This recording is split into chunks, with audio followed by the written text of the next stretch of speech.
Have you ever wondered how one person's curiosity could change the lives of billions?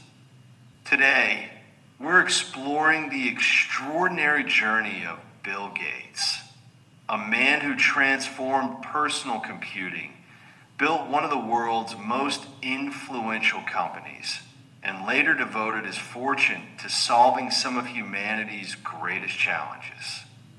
Most people know Bill Gates as the co-founder of Microsoft, one of the richest individuals in history, or a global philanthropist. But behind those achievements is a story of curiosity, bold decisions, relentless hard work, and the courage to pursue opportunities long before the rest of the world believed in them. His journey began not with wealth or fame, but with a young boy who loved asking questions. Bill Gates was born on October 28, 1955, in Seattle, Washington. He grew up in a family that valued education, discipline, and service. His father was a successful lawyer, while his mother served on the boards of several community organizations. From an early age, Bill stood out because of his endless curiosity. He loved reading books on science, mathematics, history, and almost anything that sparked his interest. Instead of simply memorizing facts, he wanted to understand how things worked. He constantly asked questions and searched for deeper answers, a habit that would shape the rest of his life.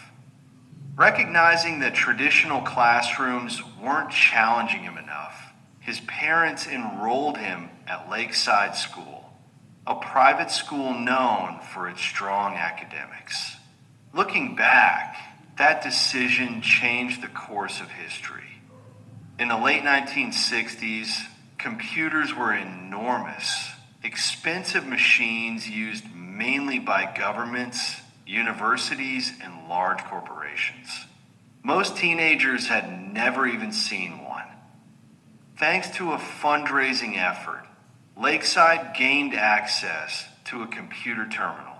While many students viewed it as just another machine, Bill saw endless possibilities. He quickly became fascinated with programming. He spent countless hours writing code, making mistakes, solving problems, and constantly improving. What began as a hobby soon became an obsession. At just 13 years old, Bill wrote his first computer program, a simple tic-tac-toe game. Although modest by today's standards, it taught him a lesson that would guide his future. Every great innovation begins by solving one problem at a time. Around the same time, Bill met another student named Paul Allen.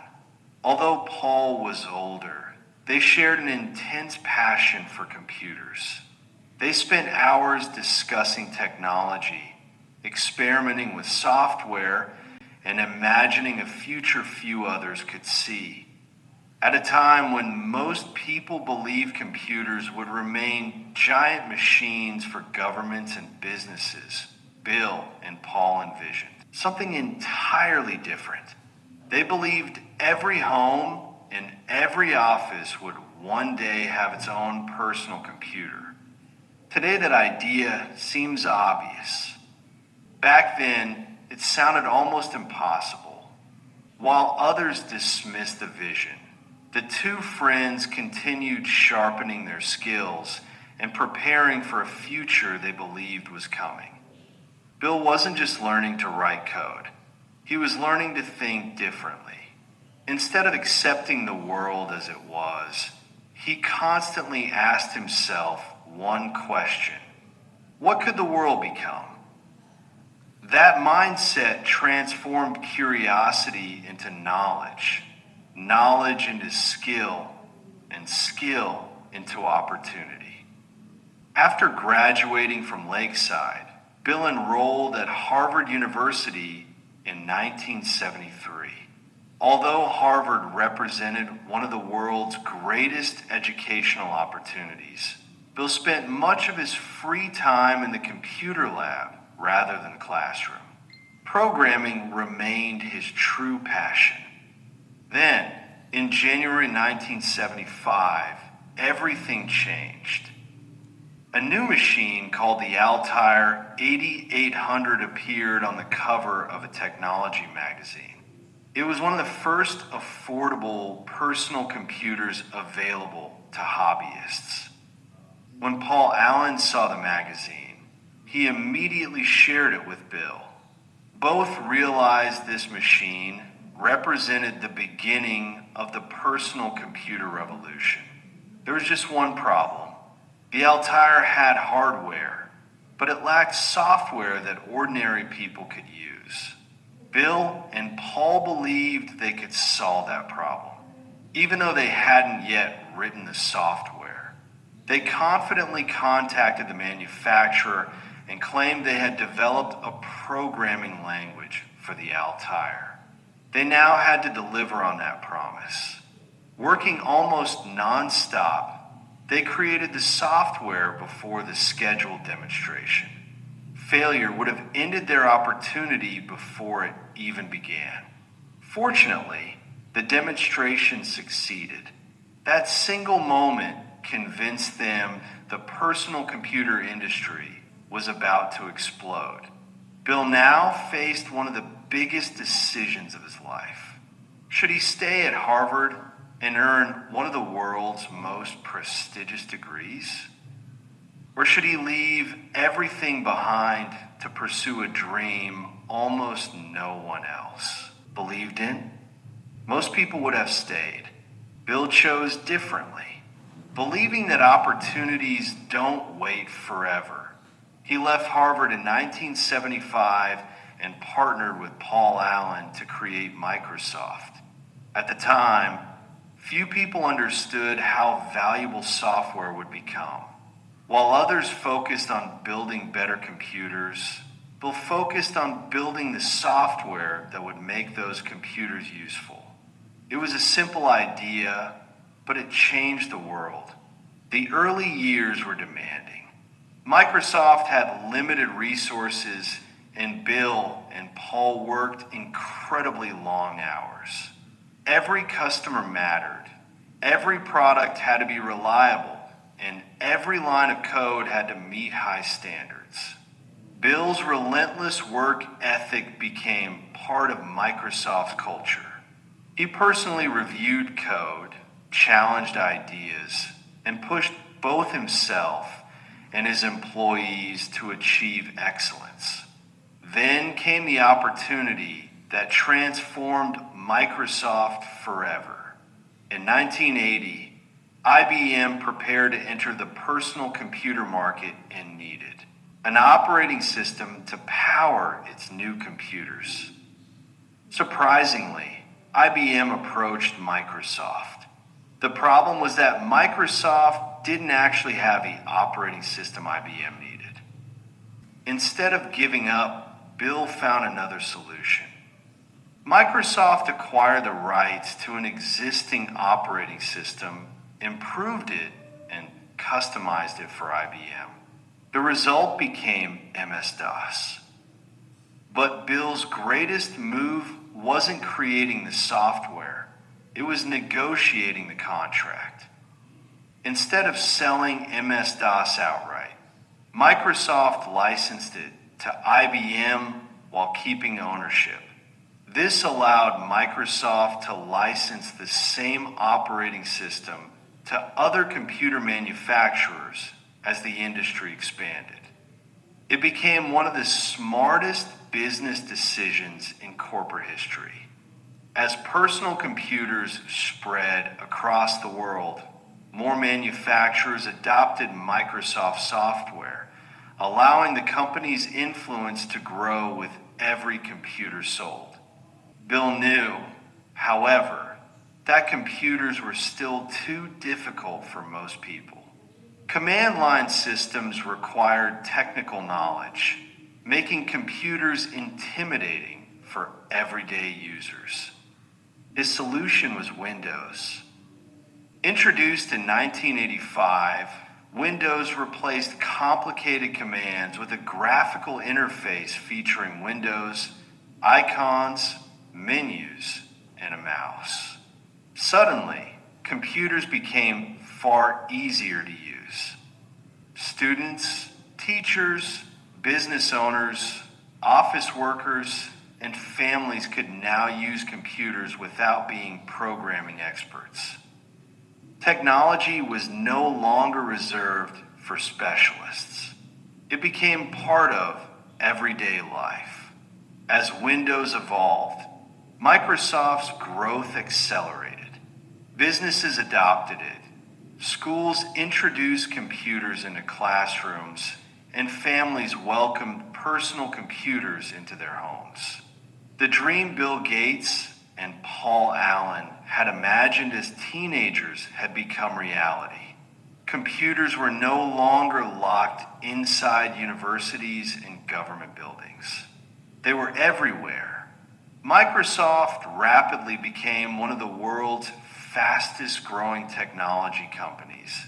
And in 1987, at just 31 years old, Bill Gates became the world's youngest self-made billionaire. His success wasn't the result of luck. It was built on years of learning, relentless hard work, calculated risks, and the courage to believe in a future that most people couldn't yet imagine. But with extraordinary success came extraordinary challenges. As Microsoft grew more powerful, competitors and governments began questioning its influence. Bill Gates was about to face some of the biggest tests of his career, challenges that would not only shape Microsoft, but also redefine his own understanding of success. By the late 1980s and throughout the 1990s, Microsoft had become one of the most powerful technology companies in the world. Windows was rapidly becoming the operating system of choice for personal computers, and Microsoft software was used in homes, schools, and businesses across the globe. For Bill Gates, the vision he and Paul Allen had imagined as teenagers had become reality. But reaching the top brought new challenges. Bill developed a reputation as an intensely driven leader who demanded excellence. He reviewed products in great detail, challenged ideas during meetings, and constantly pushed his team to improve. His direct style could be intimidating, but it also helped create a culture of innovation that kept Microsoft ahead of its competitors. As Microsoft's influence grew, so did criticism. Competitors argued that the company's dominance made it difficult for others to compete fairly. In the late 1990s, the U.S. government filed a major antitrust lawsuit against Microsoft, accusing the company of abusing its market power. The case attracted worldwide attention, and Bill Gates found himself under intense public scrutiny. Although Microsoft continued to thrive, the experience reminded him that great success also brings great responsibility. Building a successful company wasn't enough. Leaders also had to consider the broader impact of their decisions. While these business challenges unfolded, Bill's personal life was also evolving. In 1994, he married Melinda French, a Microsoft executive. Together, they raised 3 children and shared a belief that wealth should create opportunities, not entitlement. Rather than leaving their children vast fortunes, they decided that most of their wealth would eventually be donated to charitable causes. Their children would receive an excellent education and support, but they would also be encouraged to build meaningful lives through their own efforts. This philosophy reflected Bill's changing definition of success. After achieving extraordinary wealth and transforming the technology industry, he began asking a different question. What comes next? As he traveled around the world, Bill witnessed challenges that technology alone couldn't solve. He saw children dying from preventable diseases, communities without clean drinking water, struggling schools, and families trapped in poverty. These experiences changed his perspective. He realized that while software could transform businesses, compassion and innovation could transform lives. Instead of asking how to build better technology, he increasingly focused on how to improve the lives of millions of people. Bill and Melinda spent years studying global health, education, and poverty. They consulted scientists, doctors, economists, teachers, and nonprofit leaders, carefully examining where their resources could make the greatest difference. Eventually, Bill made another life-changing decision. Just as he had once left Harvard to build Microsoft, he now chose to step away from Microsoft's daily operations. In 2006, after more than 3 decades leading the company he had built, Bill shifted his full attention to philanthropy. To many people, it seemed like an unusual choice. Why leave one of the world's most successful companies while it was still thriving? For Bill, the answer was simple. Success wasn't just about creating wealth, it was about creating impact. Together with Melinda, he devoted himself to the Bill and Melinda Gates Foundation, one of the largest charitable organizations in the world. Rather than providing short-term aid, the foundation focused on solving the root causes of global challenges. Its work expanded across healthcare, education, agriculture, sanitation, clean water, and economic development. One of its greatest priorities became global health. The foundation invested billions of dollars in vaccine research, disease prevention, and partnerships with governments and health organizations to fight illnesses such as malaria, polio, and HIV. Millions of people have benefited from these efforts. Bill approached philanthropy much like he had approached software development. He relied on data, studied evidence, questioned experts, and focused on solutions that produced measurable long-term results. For him, giving wasn't simply an act of generosity. It was another problem to solve. But Bill wanted to inspire others to do the same. In 2010, he partnered with legendary investor Warren Buffett to launch the Giving Pledge. The idea was simple but ambitious. Encourage the world's wealthiest individuals to publicly commit to giving away most of their wealth during their lifetimes or through their estates. The movement quickly gained momentum, with hundreds of billionaires joining the pledge and committing billions of dollars to charitable causes around the world. Like anyone else, Bill Gates also faced personal challenges. In 2021, he and Melinda announced the end of their 27-year marriage. Although their relationship changed, both remained committed to many of the global initiatives they had built together, demonstrating that a shared mission can continue even through personal change. Today, Bill Gates continues to focus on global health, education, climate innovation, and the future of technology. He works with scientists, researchers, governments, and business leaders to help solve some of the world's biggest problems. Although he no longer leads Microsoft, his influence remains everywhere. It can be seen every time someone turns on a computer, every time a student completes schoolwork using digital technology, every time a small business grows with software, and every time life-saving vaccines reach communities through global partnerships. His legacy extends far beyond Microsoft. So, what can we learn from Bill Gates' remarkable journey? The first lesson is that curiosity can change your life. Bill didn't become successful because he had all the answers. He became successful because he never stopped asking questions and learning. The second lesson is that opportunities often appear long before everyone else recognizes them.